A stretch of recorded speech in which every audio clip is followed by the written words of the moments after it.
Haney Biz presents Entrepreneurs Unlimited. Here's your host, Mark Haney. And now, here's Mark Haney.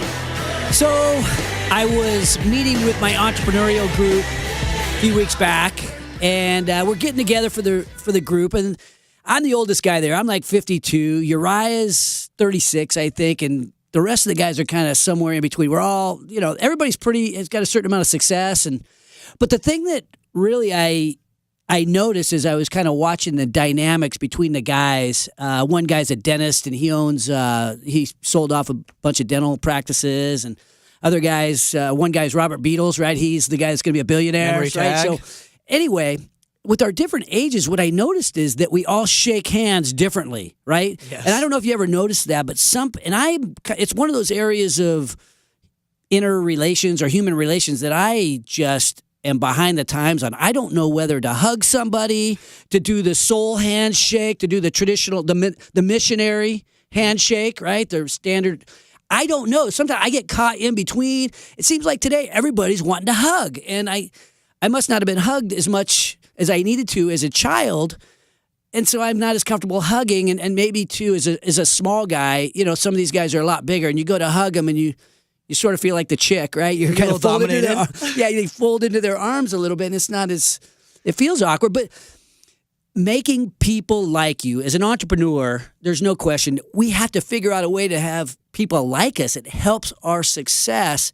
And part of it is these little niceties, like how do you shake hands? Do you do the fist bump or you do the high five? You don't want to get caught in between and do a flump, right? Where you get the hand over the, You don't want that. So, Marcus, I'm sitting here with Marcus Haney, one of the most charismatic guys I know. We're missing our good friend, Mr. Tom Cisneros. He couldn't make it today.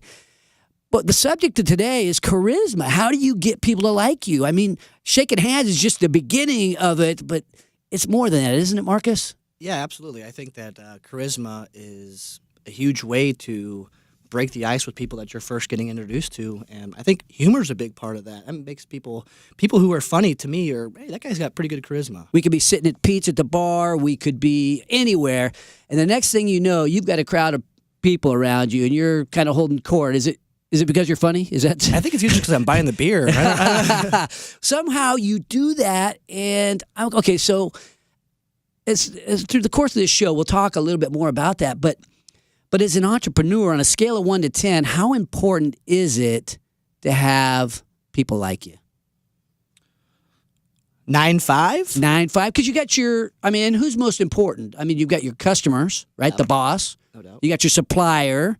Maybe you have an investor. You got a business partner. Who's most important? Toss-up. I mean, I think all of the above are very important. I think you have to have a good product, too, or a good service in order to sell that as well. So I think if you are lacking any of those, you might be in trouble. Yeah. So bottom line, charisma is key. You might be a little awkward like me, and it makes it a little bit tougher. You got to have a little bit better product if you're having trouble with the basic handshake. But charisma helps build businesses, and being liked can help you build your dream. It sounds like it's easy, but as I can tell you, sometimes execution is quite difficult. Coming up a little later in the show, you're going to meet a man, very likable man, who is building a business about promotional items called Perfection Promo. Mr. Harry Ein will be joining us. The swag man. The swag man. But coming up after the break, you will meet a man with off-the-charts charisma. We will be talking about the highly competitive restaurant industry with one of the best in the business, Mr. Brian Bennett. Brian is the founder and CEO of the very popular chain of restaurants that started in Roseville, Paul Martin's. This is Entrepreneurs Unlimited on Sports 1140 KHTK, streaming live, podcast, and YouTube at HaneyBiz.com.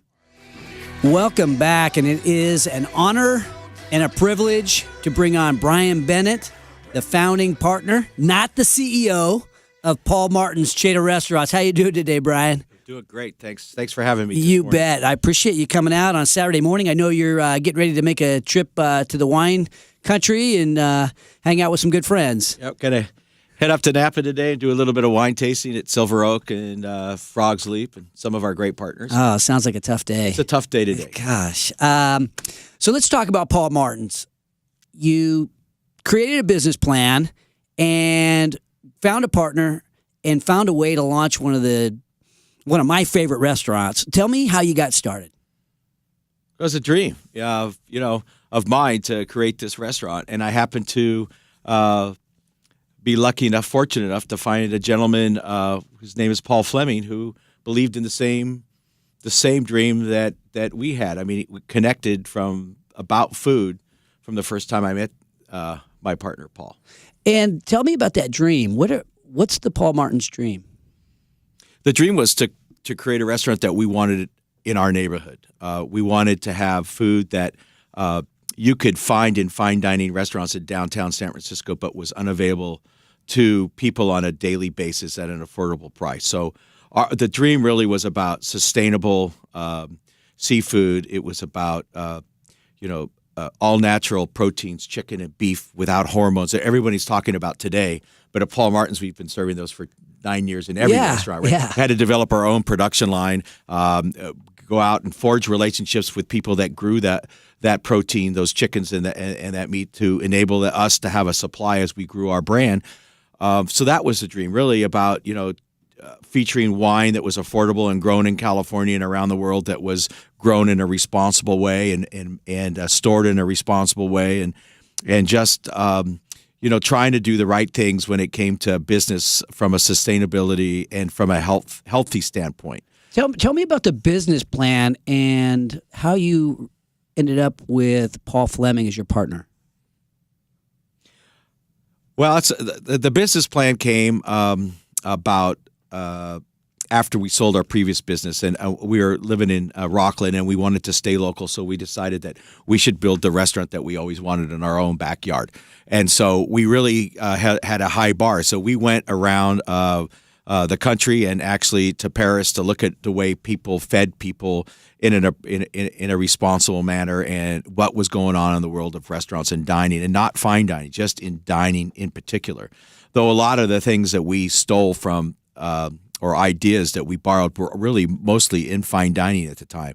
All scratch cooking, using only sustainably farmed products and organic products, and beef without hormones or antibiotics, and grass fed, and fish that was on the list of sustainable fisheries, which is why you don't see a lot of things on our list at Paul Martin's. It's on purpose. It's not that we're trying to continue so that was the dream. And through some friends, Paul and I got an opportunity to meet, and then a couple months later, he goes, "Can you guys really cook that food you're talking about?" So we met, and he goes, "Man, I believe that this works." Well, now you had a background in the Chevys opening. How many stores did you guys have underneath you in Chevys? 150, 160 restaurants. 150, 160. And he's P.F. Chang's, right? He came from P.F. Chang's? He was the founder of P.F. Chang's, along with Philip Chang and Fleming Steakhouse and Prime Rib Barn. And Paul's involved entrepreneurial-wise in a lot of other businesses, all food around the food and restaurant business. So, and he had really just stepped forward and said, "Listen, if you're going to do this, I want to be your partner, but I only want to be your partner. I don't want to have other partners. I think it's hard enough to open a restaurant, let alone have a bunch of partners to answer to. So if two guys are in alignment and you're willing to do all the work, then I can help you make this happen." So, and I don't mean all the work, but I do mean all the groundwork and really getting in there and being responsible and respectful to the guy that actually allowed you to build the dreams that you wanted to. I mean, he allowed it to happen. You bet. And now you guys have 10 restaurants. You're getting ready to open the 10th? Yeah, we just opened our 10th restaurant in Pasadena, California. So, and it's doing great. Thanks for asking. So that gives us 8 businesses in California in the last 9 years. And we have one in Scottsdale, Arizona, for those of you going down for spring training. We are going down. Marcus and I are both going down. We'll have to swing by. We'll be there. All right. And then you guys have one. Are you talking about one potentially in Texas? We have one now in Dallas, Texas. That's in the uptown area of Dallas. on Oak Lawn Avenue, and then we're in development now to start construction within the next 2 months in Austin, Texas, at the Domain Center. Oh, so exciting. Yeah, we've got an office in Austin, and what a great place to visit, hang out, and obviously now we're going to eat some good food, something besides barbecue. It's not barbecue in Austin there, is it? No barbecue. I'll leave that to the pit masters that want to stay up all night. No doubt. Now, you've grown this. You're a large employer. How many employees do you guys have? We have 1,000, I think. Okay, so you have 1,000 employees, 10 restaurants.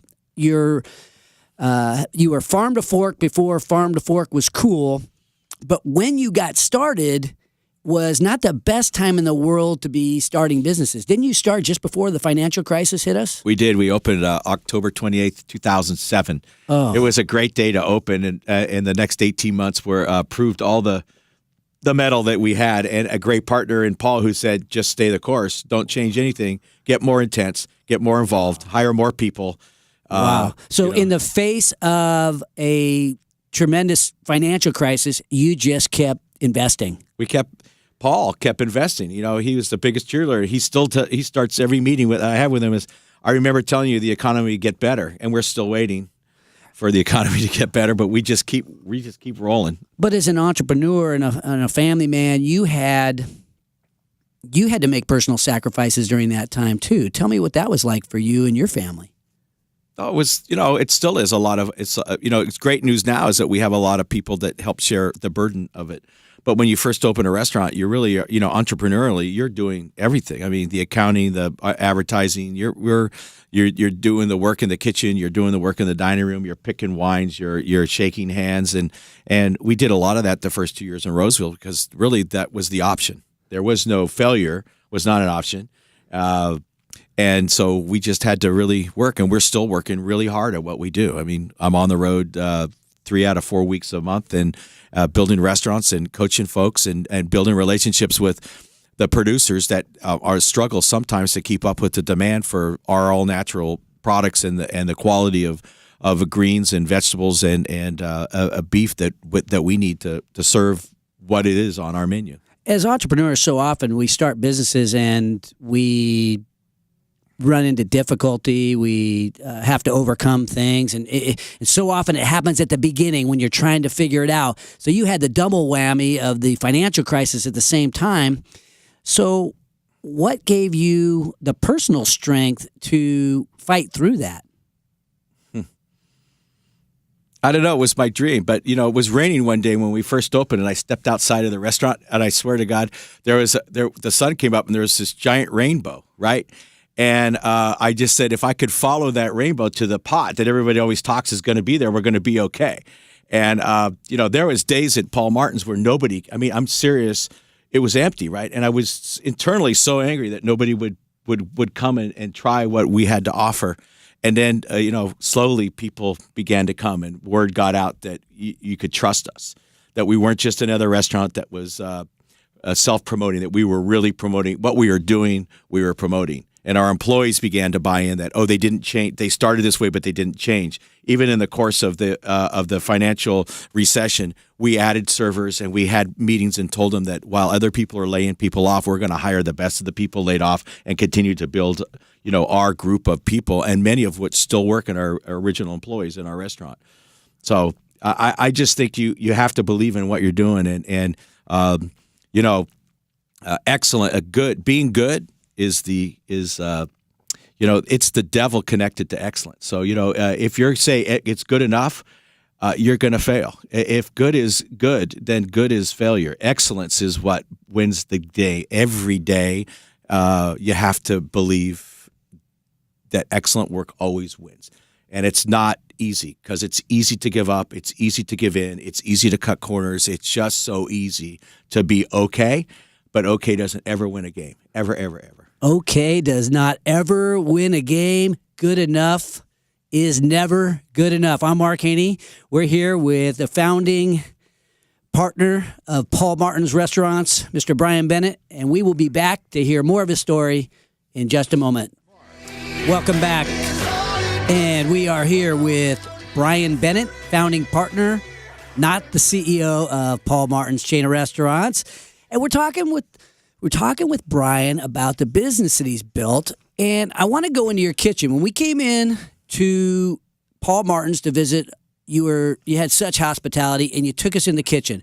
Tell us about this kitchen Paul Martin's has. Well, Paul Martin's has we're very proud of it. First of all, that's why I take people in all the time, because it's a from-scratch kitchen.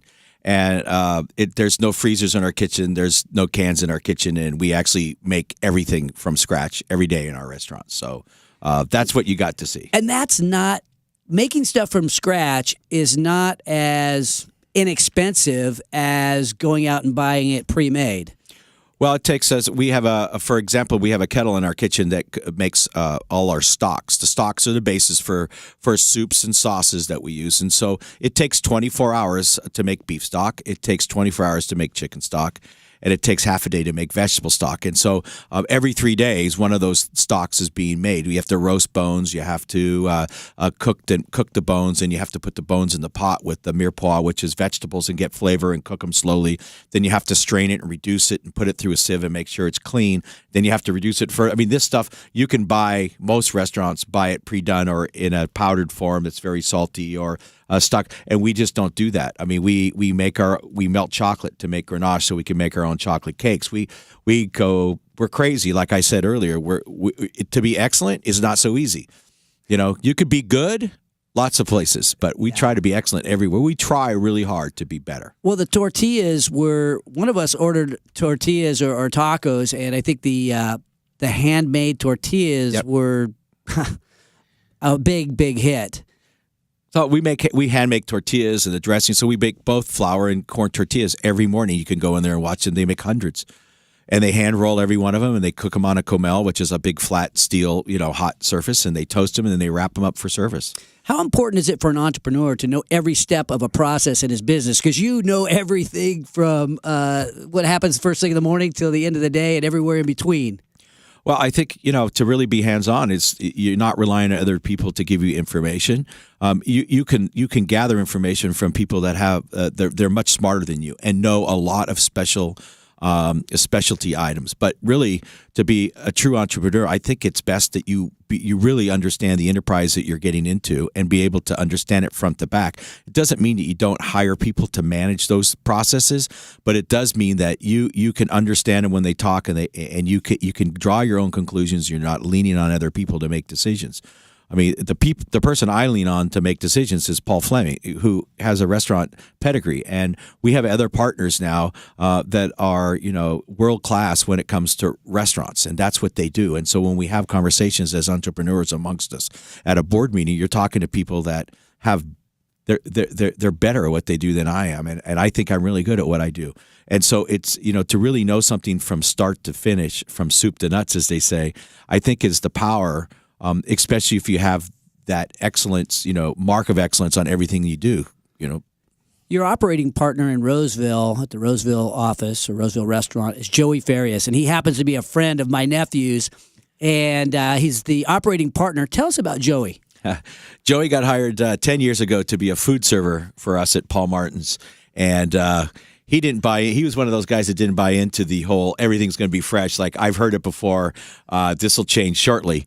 And Joey was Joey. Yeah, he's a football player, stud athlete, right? That type whole guy. thing, yeah. Big attitude, like whatever. And I still kid him. Like the first day of the meeting, his arms slung over the back. He's got his hoodie on. He's just sitting there, like kids are about to do. And now, 9 years later, he's running a very busy restaurant with 120 employees. He's responsible for everything in that restaurant. He works every day, it seems. I mean, I'm happy the guy gets his days off, but he's really learned the business over the last 7 years, and when he made a conscious decision, to not be a key carrier, to be a business owner, and that really is the difference. And Joey and I talk most days for half hour, 40 minutes every day, and not that we're just talking now. I'm surprised, I'm shocked, I am.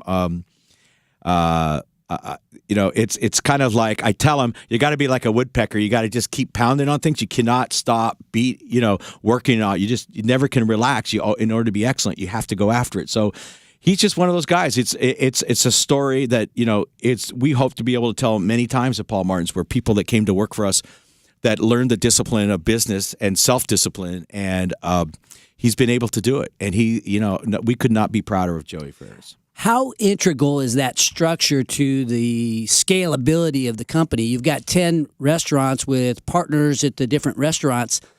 Is that what's going to allow you to scale? Because I know you guys are still in growth mode. Growth mode is one restaurant a year. I think that's a reasonable growth, but it's still 10% growth. There's not a lot of companies growing 10% a year. And when we had one open too, that was 100% growth rate. So I mean, right now we're very cautious about how we're growing our business, but I think having operating partners at that level that understand the way we do business is an important step in what we're doing. And as we grow, we are able to cast our net a little wider and be able to have more people. The pool is a little larger for us to develop from. Because if you have 10 restaurants, all you need is 5 of the next people in line to take Joey's place or to go and open a restaurant for you and be that operating partner. Their agreement with us as operating partners allows them to share in the profits that they create, and in a way that other restaurant companies don't do. We don't have a lot of middle management follow them around, and we prefer to give the guys that run the restaurants on a daily basis, not only our operating partners, but our chef partners, a percentage of the business, so they feel like their ownership, they're actually really in the deal. And without having to put up equity, they have to put up a lot of sweat, and that's kind of the deal that they get. They got to be entrepreneurs or they're not getting it in. You bet. Yeah. How important is charisma to running Paul Martin's?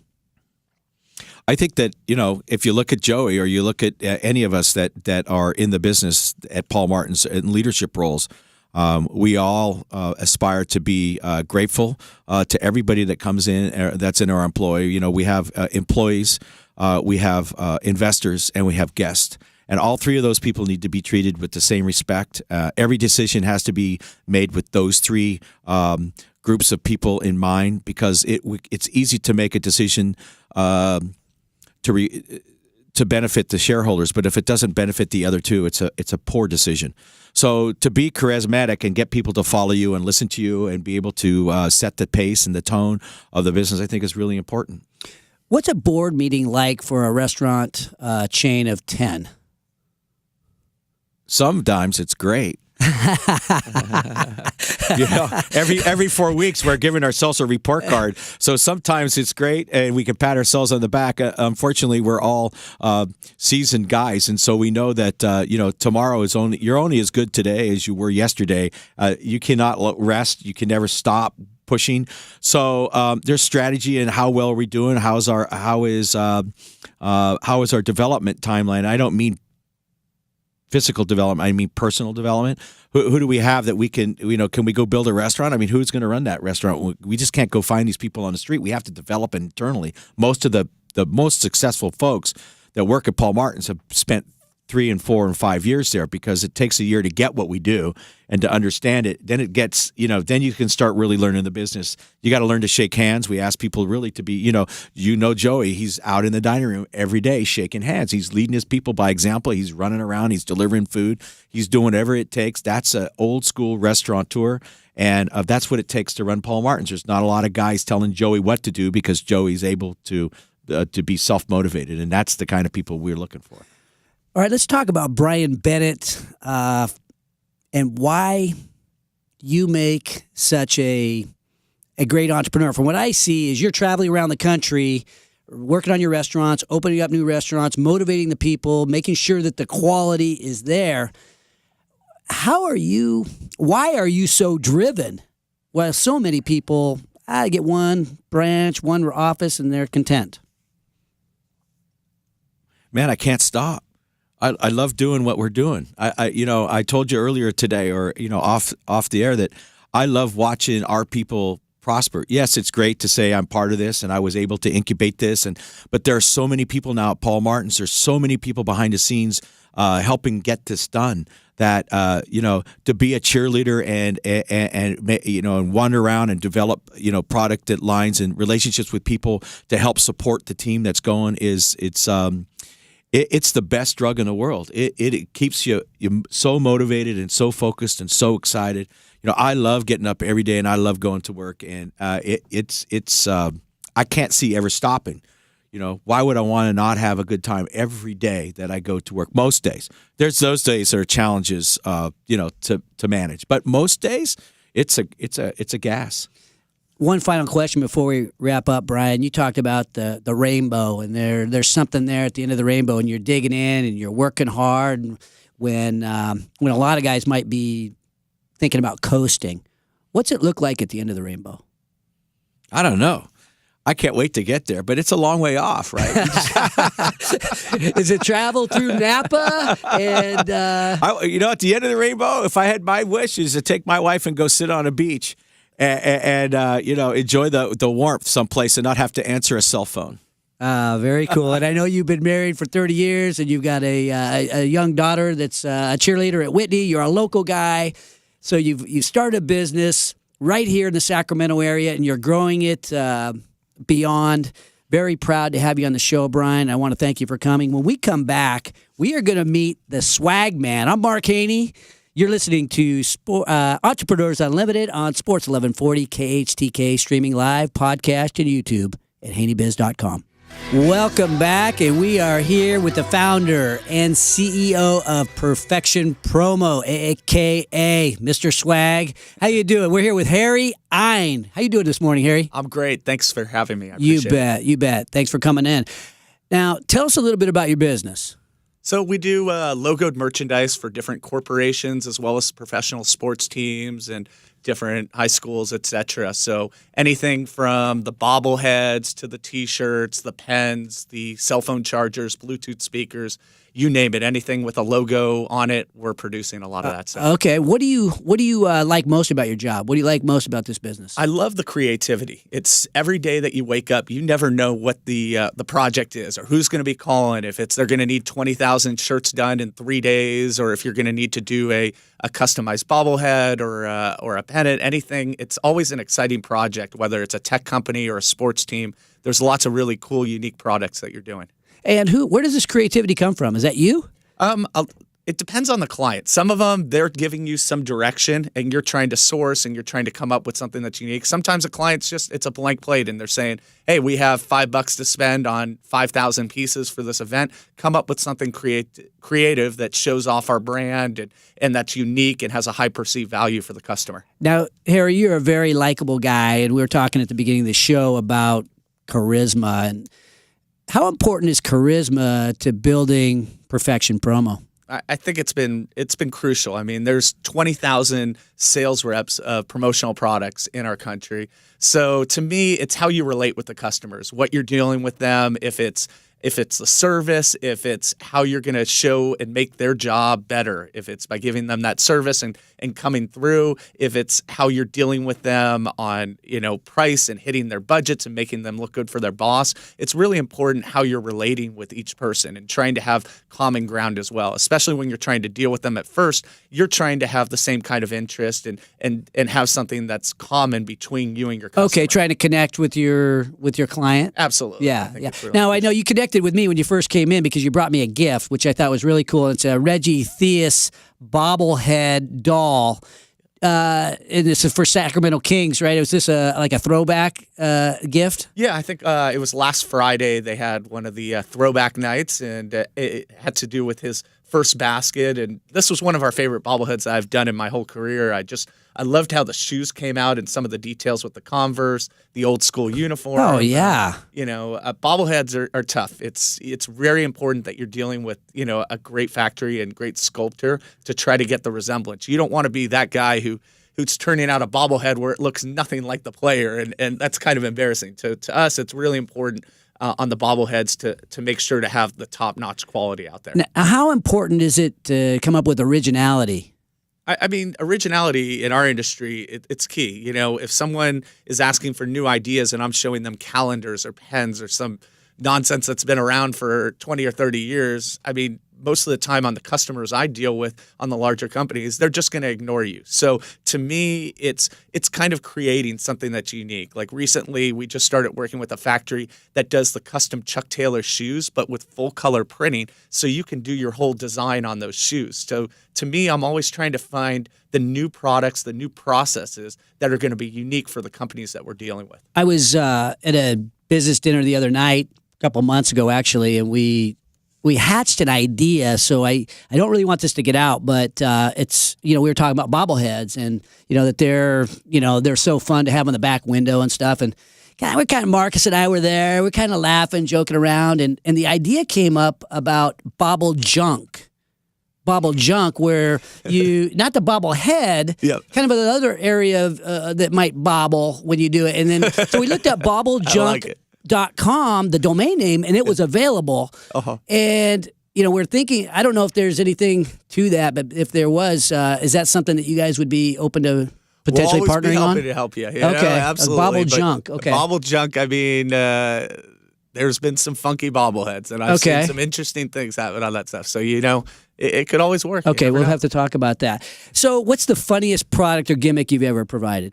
Funniest product? Gosh, that's a tough question. I mean, some of the stuff that we do in regards to, some of the T-shirt slogans. I mean, I had something recently where this is a PG-rated show. By exactly, the way. Okay, where it was for an elementary school, but it had some choice language that I was a little surprised by, with using like the theme of Tim Lincecum with the Giants. And hey, sometimes if they want this for the parents and they're going to walk around with it, hey, that's their choice, and they're buying the shirts and they get to choose it. But I mean, that was something recently. You never know. I mean, there's so many different unique things that you're seeing out there on the products, and unique experiences. When, I'm meeting with customers or sales stuff, I've always had different stories and different times where, out at meetings or first time meeting a customer, just like it would be the same on any business that you're dealing with, on the relationships and how you're dealing with people. So we have a limo company called Limitless Limo, and one of our claims to fame is that we drove around Snoop Dogg when he was in town. So I'm trying to think of what we might come up with in terms of like a promotional item around Limitless Limo. Do you have any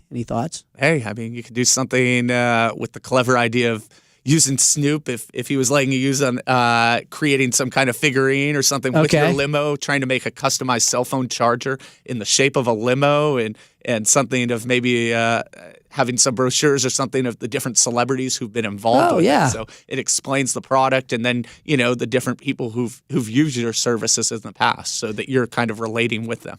So you're helping your clients to build an image. How important is a positive image for your clients? I think your images, especially in this day and age with social media and everything like that, people, it doesn't matter if the customer, spends $1,000 versus the customer spends $1 million.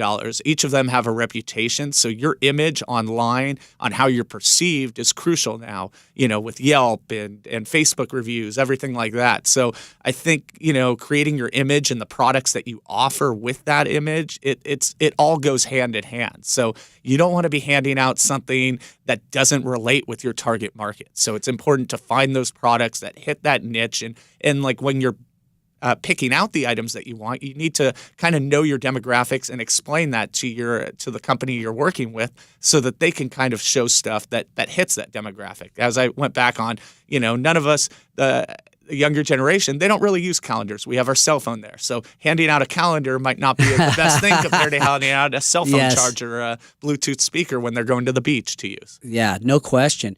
Now, you've been recognized for some of your works in the business, right? You've got some awards. Yeah, absolutely. Can you share that with us? Some of the stuff last year in our national magazine, I was the sales rep of the year for based on volume, and some of the stuff that we do with our customers for the national sales rep of the year. We've been in some other different publications in regards to how our business is set up. We're very streamlined.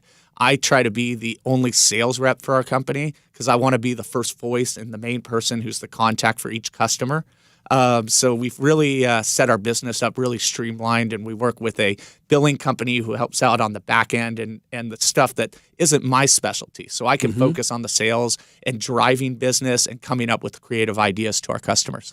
Any advice that you give to entrepreneurs that were thinking about starting out in the business?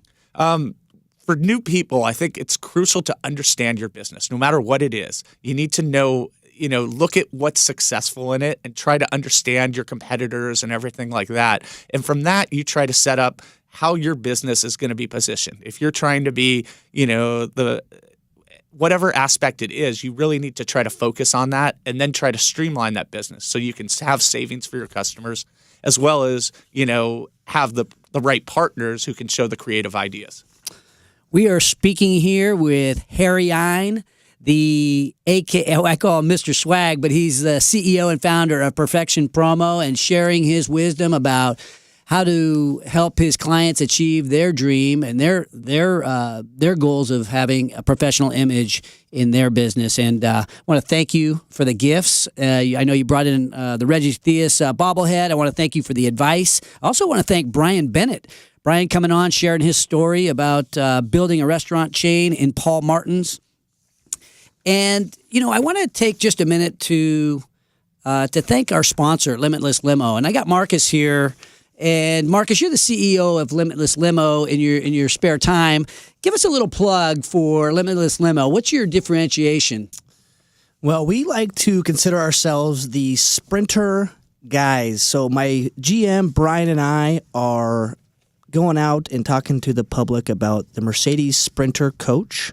It is not your typical slip and slide limousine. We are big boy rides. Even Snoop Dogg himself can stand up and post around in there. So we also like to say that the ride is as important as the destination. Thank you, Marcus. And, we're talking about people we like and likable people. And I want to do a little shout out to a young man who's getting married today. His name is Ryan Valletta. He's a young man that I coached in football back when he was about 10 years old. He grew up to be quite a football player. And his father, Bob Valletta, is one of my business partners in the real estate company and Haney Garcia Realty Group. And I just want to do a little shout out because I'm going up to Tahoe to hang out with these guys later this afternoon. So Ryan and Ashley, congratulations on getting married today. You make a beautiful couple. And Ryan, you are doing some very entrepreneurial things of your own. And I look forward to watching you and your progress in your family and watching you grow. Next week, one other thing I wanted to mention before I forget is next week, at the request of Brianna Cahill, I've been asked to mention what's going on with the Social Venture Partners.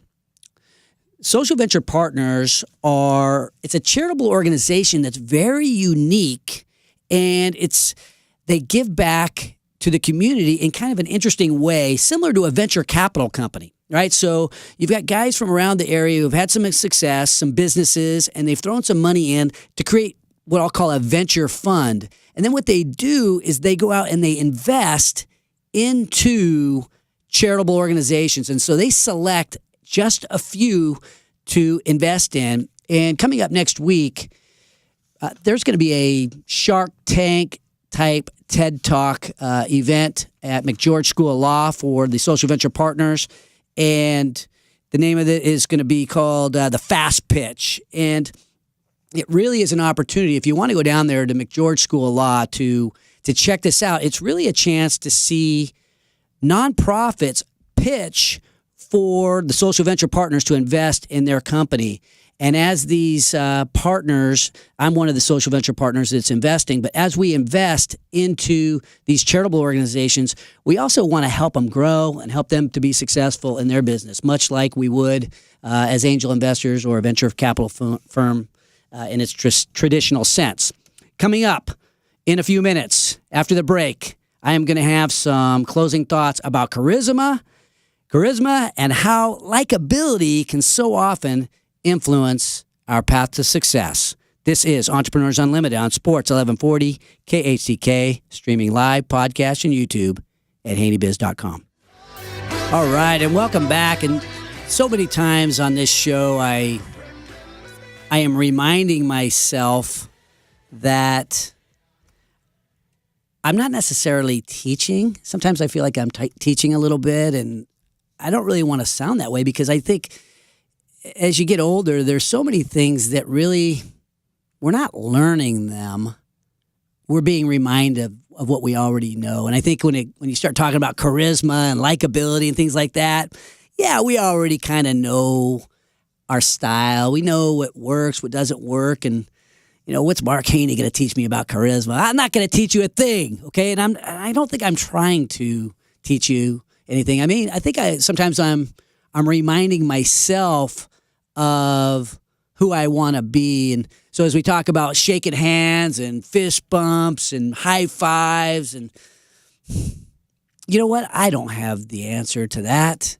I'm awkward when it comes to that. It's just who I am. I don't know how hard to squeeze a guy's hand, and whether to shake my hand out when it's to a woman, or I don't know. And I guess what I've learned after 52 years that I need to remind myself, and the people in this room have reminded me, just be me. Absolutely. Just be me. Be there. Be me when I'm shaking hands or fist bumping. Be me if I'm working through an important decision or an important negotiation. I can't pretend I'm going to be somebody else. Be good cop. Be bad cop. I'm not that type of guy. I just got to be me. And I don't know why we all probably at times we get nervous and we think about, hey, how are we going to play the game? And so many times it comes back to that reminder of just be yourself. Forget the manipulative strategy. Give them a hug. Do the uncomfortable handshake. Just be you. But I was talking to Jason Hartman at the Kings game the other night. He was nice enough to invite us to the suite, and we had a great time. And I was telling him about the topic of the show being charisma. And, Jason said it's kind of simple. It might not be easy, but it's kind of simple. Give a bleep, right? Give a rip. And I thought, Jason, that's so basic. If you just care about what other people are thinking about and what's important to them, there's where the charisma starts coming in. There's where the likability factor starts coming in. Care about somebody. Give a rip. And I thought that was so basic. And we had a great time in Vegas. Marcus and I were in Vegas the other day, and this whole story sort of resonates with me because we were in Vegas having a big party for a bunch of casinos. And Uriah was there signing autographs and being Mr. Charismatic, and our team was hitting on all cylinders. Todd Flowers, the rock star CEO, making everybody feel good. Our sales reps were engaged with their customers, and it was obvious as I sort of looked around with a cold Bud Light in my hand, and I looked around and I thought, you know what? These people really like us. I was so impressed with the team, and it reminded me, I'm going to flashback 6 months ago to the summer, or maybe it's 8 to 10 months ago this summer. We were sitting around my living room, and we were having a discussion, and we were talking about what we wanted to do. And there was one thing different about that day. Well, two things. One, we were in my living room. We just had a barbecue, which that was kind of unique. A company meeting in your living room. Company meeting for SSI, our surveillance company, in our living room, and we had some of the leadership guys there. And there was something that kind of ignited us, kind of sparked us. And it was an individual, and his name is Daniel Jackson, right? So our team, we got a strong team. We've been in business for a long time. And then all of a sudden we add this spark, right? Daniel. And Daniel comes in, and we're all sitting around talking about the dream of building surveillance company and how great we're going to be. And the thing that happened was people, they listened to each other. We went around and we talked about what we wanted the company to be, and we began to listen.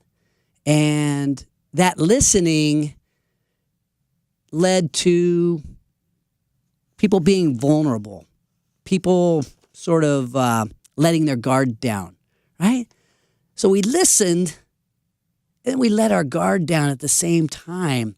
And we started talking about the rainbow, and what might be at the end of the rainbow, similar to the way Mr. Bennett was talking about Paul Martin's and what SSI could be.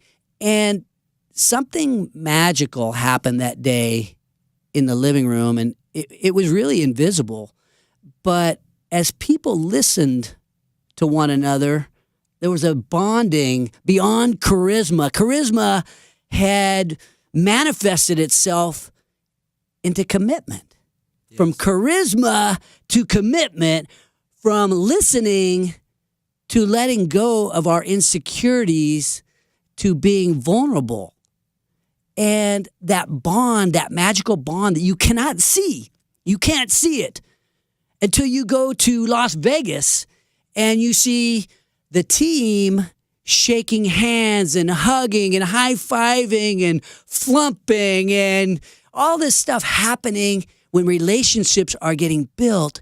And it started with a handful of people committed to a cause, listening and letting go of their insecurities, listening and letting people in to their hearts. So it was a beautiful thing to see in Las Vegas.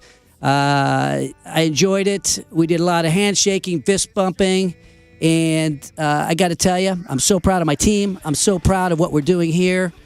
Lean on me, folks. If you are out there and thinking about, I need to build something, I need to build a dream, think Haney Biz, think Entrepreneurs Unlimited. Never above you, never below you, and always by your side.